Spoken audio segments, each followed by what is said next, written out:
Welcome to In the Kitchen on STL TV. We give you a glimpse into what is cooking in the amazing St. Louis food scene. Okay, guys, I'm Angela Hockman, your host. Today, I am going to be joined by chef and owner of Clara B's Kitchen Table over there in Belleville, Jodie Ferguson. Jodie, how are you? I'm wonderful. Thank you for having me, Angela. Good. Thank you for coming. Did you know I have a sweet tooth? And everybody does here in the Midwest. That is true. That is true. Just ask my dentist. Anyway, so what are we gonna make today? So I see a pie crust, so I have an idea. Yes. So we're making my grandmother's recipe. It's a Southern lemon chess pie. It's basically a custard pie. Sugar, eggs, butter. The good stuff. Sugar, eggs, butter. Those simple ingredients are gonna be up there on the screen if you're feeling it and you wanna make it at home. It's fun. Cook along with us. It'd be a good time. Absolutely. Or just tune in and watch because there's gonna be a lot going on here. I wanna hear a bit about, you mentioned your grandmother. Her name? Her name is Clara, Clara Bloodworth. I didn't think that was appropriate as a restaurant name, at least not for a brunch place. Right. Maybe, yeah. But she was a farmer's wife. She was a teacher. She was strong in her community. And one of the things that she loved to do was to bake for the farm hands that would come through the community. She's actually from Louisiana and Texas, but she moved to Pennsylvania and she lived in Amish country. And there she picked up all sorts of recipes. She obviously brought this one down from the South, but yeah, that was the thing that she did. Oh my goodness. So besides her background of cooking, you know, for others, is it something you grew up doing as well? Or I mean, what made you want to just start a food truck and then a restaurant? Well, interestingly enough, my mother does not cook. She is a tomboy. Skips a generation. She tried whenever they had to do outdoor chores in the farm. That's what she would rather do than be in the house. Okay. So my grandmother fed everyone. So when she passed when I was 6, sad story / funny story, I asked who's gonna cook for me. Hopefully you didn't say that at the funeral. No, but so I picked it up just because my mom, she was a nurse and so she was always working. So I started picking up how to cook for myself. And so that kind of transcended to when I went to college at Mizzou. I would cook in the dorms and then I was almost graduating with a degree in marketing and decided, I think I'd rather work in a kitchen. Because it's probably more fun. Right? Maybe, depending. Well, either way, you have to know your audience. Yes. And you have to have a great thing to provide them. Yeah. Get people talking. Yeah. Wow, so that sort of pivoted you into more of the culinary world, and Clara B's started as a food truck? Yes. So it was during COVID. I got furloughed and I was desperate to have brunch. I was spoiled because I lived in St. Louis but moved to Belleville. Okay. And there weren't a whole lot of independent breakfast restaurants at that time. And so I figured, oh, well, you know, I'll just make some biscuits and some burritos and it'll be fine. And I remember my first food truck service was a disaster. And then like for 3 weeks, I was lucky to make $500. And then George Mahy actually featured me and got me into 9 Mile Garden, and the rest is history. Oh, seriously? Oh my gosh. Well, thank you, George Mahy, for discovering some raw talent here. So then when did it become a food truck, or when did it go from a food truck to the actual brick and mortar? In 2022, I believe, I was looking for a space to serve as a commissary for the food truck, thinking that, you know, I would just do the food truck and then every once in a while we'll sling sandwiches or whatever. And turns out people were like, no, we want to eat here. We want to eat here. And I'm like, okay, I'll figure it out. So in this tiny space in downtown Belleville, we had what's it called? An Oster griddle that's like this big. Oh, and wow. Yeah, that's not for the masses. And an induction burner and a Nova oven. And that's what I had. And that's what I cranked out all the food on. You are an artist to create something out of not a lot of things in space. We got to get started on this pie. Yes, I'm really hungry. I love hearing your story. And I love that your dorm was like the original commissary. Much better. So as with everything, we start with sugar. Lots of sugar, 2 cups in this one. Okay. So a little secret to anything that I do with lemons and sugar, curds, any of that fun stuff, I actually usually rub the zest into the sugar. And yeah, because it makes it a little bit more potent. Sometimes the lemon flavor will sit on top, and make sure that when you're zesting that you're not grabbing too much of the pith, which is the white part. We just want pith, P-I-T-H. Wow. I'm learning so much already. And you Yeah, you were telling me too, because I'm looking at some beautiful lemon juice. Mm-hmm. This is about 3-4 lemons worth, but you said if you warm up the lemon first, you get more juice. Mm-hmm. What a tip. Yeah, roast it, microwave it, works on limes, any kind of citrus that sometimes it feels dry. Yeah, if you squeeze it, you're like... And you squeeze and you squeeze and you squeeze, you get like 5 drops. Like, yeah, oh, but if you either you can squish it like this, or you can microwave it, and it'll loosen right up. And also, don't throw away those squishy old lemons. Nope. Okay, so talk about a few of the different menu items people can expect, and maybe some of your most popular. You got sweet, you got savory. Yeah, so one of the things that helps us stand out is the fact that we are a scratch kitchen. 95% of what we do is made by hand. So our wheat bread, our focaccia bread, some of our meats, our sausage we make in-house. So the loaded breakfast burrito is based on, I'm from Austin, Texas originally. So breakfast tacos and breakfast burritos were a mainstay. We're here, like getting donuts is something people did every morning. There, we would go to the gas stations and we would park outside of a trailer and you would watch the people literally pat the tortillas on the truck whenever you ordered your tacos. It was amazing. And I really miss that.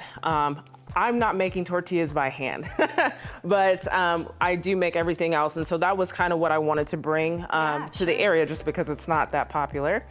But I will tell you, people, when you find a good breakfast burrito, like game over. Yeah. It is so good. And you're right, they're not as, I guess, easy to find as you'd think. I think they're starting to grow in popularity. Yeah. I mean, just because it's something different. But our loaded breakfast burrito has avocado, egg, potato, chorizo, bacon, and cheese. And then if you want something a little bit more Texas smoked, we have a barbecue breakfast burrito where we smoke our brisket. Yep, red onion and house barbecue sauce, eggs.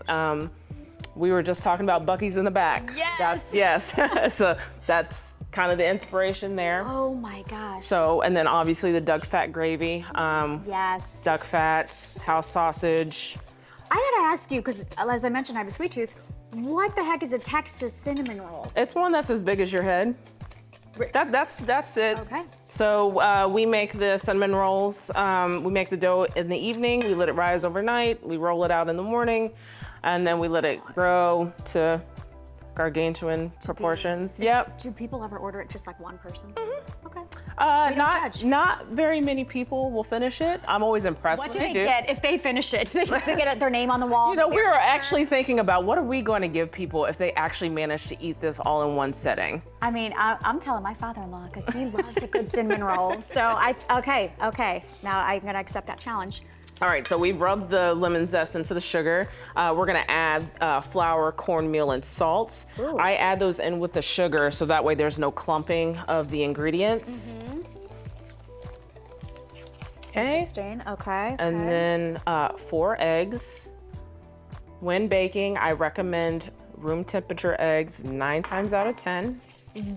Okay, I'm really glad you said that. I find that I get myself in a situation when I'm baking something and I maybe don't read the entire recipe before I'm cooking it, baking it, and it says room temperature. I'm like, I don't have time. Why? Why the room temperature? So what's the best way to describe it? It's almost like it seizes. Huh. Okay. And not to mention, we're about to add butter into it. So cold butter or hot butter is going to hit cold eggs and it's going to seize and it's not going to go throughout the batter. Oh, got it. And it'll kind of separate. Yes. Yeah, but eggs that are at room temperature just work better whenever you're whipping egg whites. Okay. Things like that. Great to know. Yeah. Well, we are going to take a quick pause while I've got this butter in hand because when we come back, we're going to add the butter and we are also going to talk a lot more about Clara Bees and all the fun things you can expect when you go there, including but not limited to the dinner bell. We will see you in a few.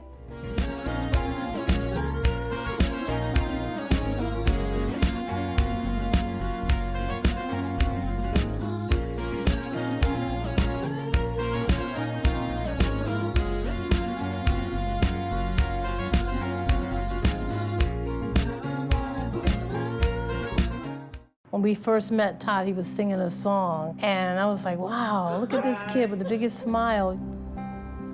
Todd's a joy. Yes. Todd's really is a great joy. And you. Learn about adopting a teen at adoptuskids.org.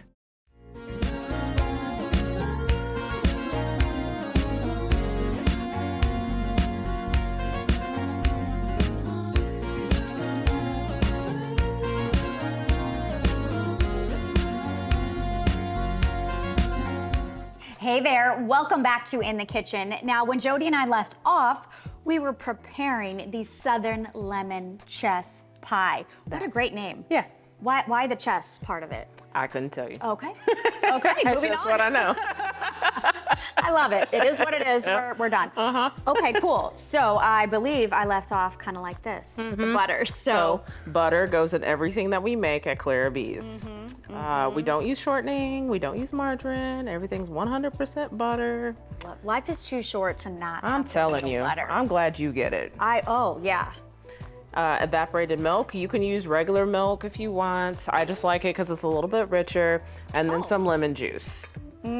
So, oh my gosh. Word to the wise on your custard pies, do not, especially with anything acidic like lemons, don't let it sit in there too long. It'll actually curdle the longer it sits. That's why, that's why I say immediately throw it into the oven. Set your oven for 300. Okay. I would recommend that you blind bake your pie, just because I don't like a soggy bottom. Most people don't, but if you don't care, I don't care. Buy pre-bought if you want to save time. Otherwise, I use all butter crust because, again, we're extra. Everything is homemade. What did you mean when you said blindly baking? Oh, blind baking, I'm sorry. So so roll out your pie dough, or if you're buying it store-bought, and then you basically weigh it down with beans, rice, pie beans, whatever you need. Bake it for 15-20 minutes at 400 degrees. And then if you want a par bake blind, meaning it's not all the way cooked, an additional 5 minutes without the weights, and then another 10 to 15 if you want it fully baked. Wow. I thought there was the only one way to bake a pie, and apparently I am totally wrong. Wowza. Okay. And then we just throw this in the oven. Boop, boop, boop. Fantastic. Well, we can do that. And I want to learn about some of the other things that are part of Clara Bees, like the dinner bell. Yes. So while my favorite meal of the day is most certainly breakfast. Yes. Agreed. I would be lying if I said I didn't get bored and that I didn't miss home cooking. And I feel like a lot of dinner restaurants, don't get me wrong, there are some great ones out there, but sometimes it seems like a lot. Like you feel like you got to dress up, you feel like you have to be there at a certain time, all that other stuff. And this is just a dinner bell from 6 to 8:30. I come up with something for the month. This month, in the month of September, we're doing Louisiana, which is where my grandmother's from. Some good creamy stuff. Yeah, so we basically, pecan crusted chicken. We have done meatloaf, fancy fillets, house-made pasta, all that fun stuff. Wow. Yeah, so for the month of October, we're going to be focusing a lot on Halloween because it is my favorite non-holiday. So we'll have to stay tuned for what we're going to do for that. But yeah, just like the freshest fish that we can get. Wow. We butcher in-house. And my gosh. the first and third Fridays of the month, we're doing home cooking. Okay, and is this like a ticketed situation, or this is just... Come as you are. This is the menu, and there's nothing else on the menu except that. Correct. That is genius. Yeah. I feel like that could have even started as like a dinner party idea, and then all of a sudden it spiraled, and you're like, well, I have a lot of friends here at my dinner party. Yeah, and that's exactly how it's great. meant to feel. Wow, I like it. It feels like it's going to be very just, you can take a breath when you're at the restaurant, enjoy good food, just like that's the good stuff of life, just sitting, and I'm sure the conversations that happen at your tables. So one of the things that I really wanted to focus on in any of my concepts is we're taking our time. Everything is so fast nowadays. Hurry up and eat your breakfast. Hurry up and eat your dinner. Get to the next thing. Look at your phones. There's not a TV that you can watch at the cafe. There's, obviously you can look at your phone, but I discourage it. No phones at our dinner table. That's right. It's a time to sit down and reconnect with your neighbors in the community. And I really want to focus on that on all of our food. That's why we make pretty much everything from scratch. The sauces, the jams, the baked goods, all that fun stuff. Like so much work, but in a great way. Like that's why people come. Yeah. You want store-bought, you can go to the store. Yeah, don't get me wrong, it's a hard business, but it is a labor of love. Yes, absolutely. Wow, I love that you it's more than just a restaurant to serve people. It's take a moment, everybody, and just connect with each other, not with all the other distractions that life offers. Yeah. Talk a bit about the catering element of the business. Yeah, so this kind of started as an offshoot when I was doing the food truck. And I'm like, you know what? I mean, most people don't want to prepare Thanksgiving or Christmas. And so we started doing that. And it got a little bit big for us at some point, a little bit bigger than we could handle with the staff that we had. Sure. But now I've got some great staff on hand. And we are going to be opening up our bakehouse next month, just in time for fall. Wait. What is just the bakehouse? Is that only goodies and pastries you buy? So my background, I was an apprentice through the ACF, and I worked as a pastry cook at the University of Missouri in their alumni center. Yep. So that's where I went to college and all that other fun stuff. And so, MIZ. So I'm going back to my roots, and where a lot of people do cakes and cupcakes and cookies, and don't get me wrong, there's nothing wrong with those things, but I love pie. I love pie and I love ice cream, and so we make those things in-house. And so we'll start offering that in October, all the way through the end of the year. Amazing. People can just come in and, again, like take the work out of, just let people be at events. They don't have to worry about all the cooking beforehand. You take that. Yep. You give it to the people. Yeah, so a couple of recipes that are Miss Clara's. That would be the chess pie, of course. We have buttermilk pie. We'll have the rye whiskey pecan pie that we sell every year. And then, of course, we'll do like pumpkin, I forget what it's called, pecan pie pumpkin cheesecake. That's what it is. Oh my gosh. Yes. Can I place my order now? Yes, ma'am. For two Yes. of those. Thank you so much. Yeah, so that's coming Amazing. up. Yep. I love that. That's like every time we start talking, there's all these different elements. Clara B's just sort of keeps growing and evolving. It sounds like you listen to the community, you're part of the community. And now I have another serious question. Is it time to eat? I think so. Yeah. All right. Standing by with my fork. Okay. All right. This looks so good. So I like my custard pies with a little bit of crunch on top. You hear that? Yes. Yes. I hope audio's getting that crunch. Oh, that's nice. But- I love when I'm cutting and accidentally some of the crust is still there. I'm like, well, I guess I should eat that to even out Yep. the pan. All right. Let's see if I can actually cut through it. You got with this. knife. I got believe it. in you. I did it. I think I did it. It's just me. It's a Yeah, but I see, have no problem eating out of containers. well, we might have to. Oh no, here we go. There she comes. Wowza. Yeah. So if you were to serve ice cream with this, what kind of ice cream would be your choice? So, you want to hear something? There's a confession I have to make. You're in a safe place. Okay. I'm not a huge sweets fan. I can bake it. I know. So I always. Sorry, I'm not, like, my brain doesn't process that. So whenever I eat sweet things, I have to balance it with salty. Okay, So I respect that. when I make ice creams, like for example, for one of our dinner bells, we served a peach and blackberry galette, but I do a buttermilk ice cream. So it can kind of cut through some of that Wow. sweetness. Yeah, get that yin and the yang. Yeah. going. That sounds incredible, though. Yeah, so I serve this with cherry compote, blackberry sauce. So basically, I like a lot of tart things to go with the richness of this. I completely understand that, though. Yeah, but I'm gonna let you have all that. okay. Yeah, that's all you, honey. CRI. Yeah. Oh, this looks so good. And it's so pretty. I like things that are like bright and happy.